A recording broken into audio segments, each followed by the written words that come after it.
இல்ல 3 தொகுதிகள் அது எல்லாம் வேண்டாம், ஒவ்வொரு தொகுதி சொன்னா மொத்தமும் சொல்றோம். அதான் 3 தொகுதிகள் வாய்ப்பு இருக்கிறது. அடுத்தன கோயம்புத்தூர், வேலூர், தருமபுரி. கோயம்புத்தூர், வேலூர், தருமபுரி 3.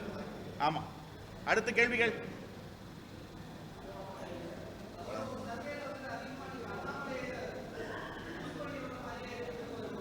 அண்ணாமலையும் உண்ணாமலைங்க நான் எங்க பூஸ்ட் பண்ணி ஒண்ணா எனக்கு தலையெடுத்தா? இது ஒரு கார்பரேட் கம்பெனி. அப்படிங்கிற போது அந்த லிமிடெட் கம்பெனி சார்பில் கிட்டத்தட்ட 25 ஆண்டுகள் அந்த ஃபீல்டு இருக்கேன். 2004 இருக்கேன். அப்புறம் அப்படின்னா திமுக வெற்றி பெற திமுகன்னு சொல்ல முடியுமா? அப்படி கிடையாது. களத்தில் யாருக்கு வாய்ப்பு இருக்குதோ அது சொல்றேன். இப்போ இளைஞர்கள் மத்தியில் அண்ணாமலை சீமான் மீதான ஒரு தாக்கம் உருவெடுத்துக்கிறது. அதுல தேசிய கட்சியில இருப்பதனால அண்ணாமலைக்கு கொஞ்சம் வாய்ப்பு இருக்கு, அவ்வளவு வேற ஒண்ணும் இல்லை. சரியா? வேற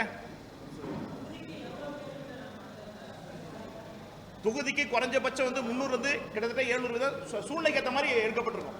எங்க டீம் இன்னும் களத்தில் இருக்காங்க. அவங்க கொடுக்குற தரவுகள் அடிப்படையில் தான் நாங்கள் வெளியிடுறேன். இல்ல எக்ஸிட் எந்தெந்த தொகுதி வெற்றி வாய்ப்பு மட்டும் தான் இது பண்ணிருக்கு. இப்ப சட்டமன்றம் நம்ம பாராமரியம் தமிழ்நாடு சொல்றோம், அந்த மாதிரி இல்ல. அடுத்து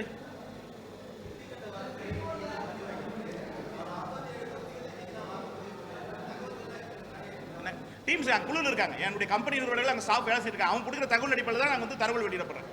ஏன்னா எக்ஸிட் போல மற்ற நிறுவனங்கள் வெளியிடுறது, அது போல தமிழகத்திலிருந்து முதல் முறையாக நான் எங்கள் நிறுவனத்தின் சார்பில் வெளியிடப்படுறேன். ஸோ எங்கள் டீம் களத்தில் இருக்காங்க. இப்போ ஏழாங்கட்ட எலெக்ஷனில் கூட அங்கே களத்தில் இருக்காங்க. அவங்க கொடுக்குற தகவலின் அடிப்படையில் தான் இந்த தொகுதியில் யாருக்கு வெற்றி வாய்ப்பு வெளியிடப்படுறேன்.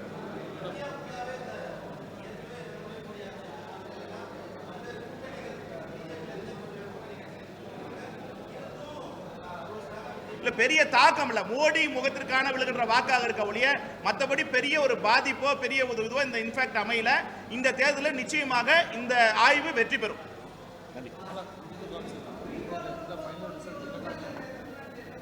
இதுதான் ஃபைனல் ரிசல்ட். அதாவது பிஜேபி இண்டிவிஜுவலா பாத்தீங்கன்னா இந்த காமிச்சிடுறேன். இது ஃபைனல் காட்டும் போது இதை காமிச்சிடலாம். ஃப்ரண்ட் பேஜ்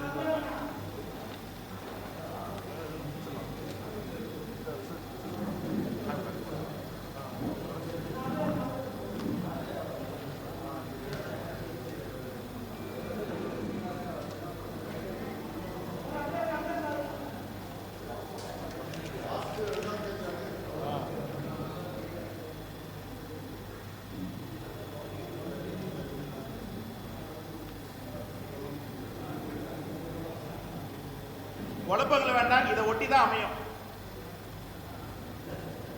சரியா?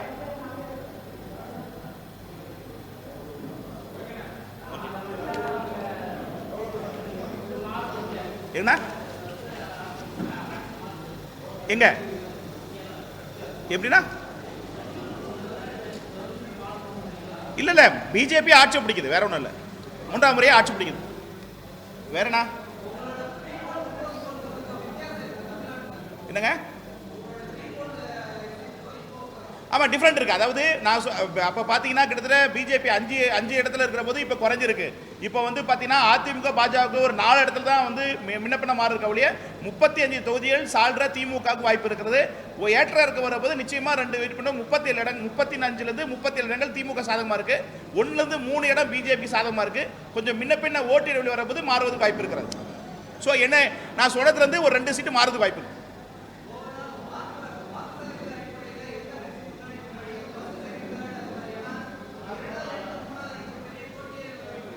இல்ல, அதாவது 12 தொகுதியில் பாஜக திமுகவும் போட்டியாக இருக்கிறது. மீதி தொகுதிகள் அதிமுக போட்டியாக இருக்கிறது. மும்முனை போட்டியான தொகுதிகளும் இருக்கிறது. ஆகவே இந்த தேர்தல் ஒரு விசேஷமான தேர்தலாக இருக்கும். யாரும் எதிர்பார்க்கிற அளவுக்கு புள்ளி விவரங்கள் அமையும். குறைஞ்சபட்சம் அதாவது இந்த இடத்தை தமிழகத்தை பொறுத்து பார்க்கிற போது பாஜக தலைமையான கூட்டணி 18லிருந்து ஒரு 23% வாக்குகளை பெறுவதற்கு வாய்ப்பு இருக்கிறது. சரியா? ஓகே.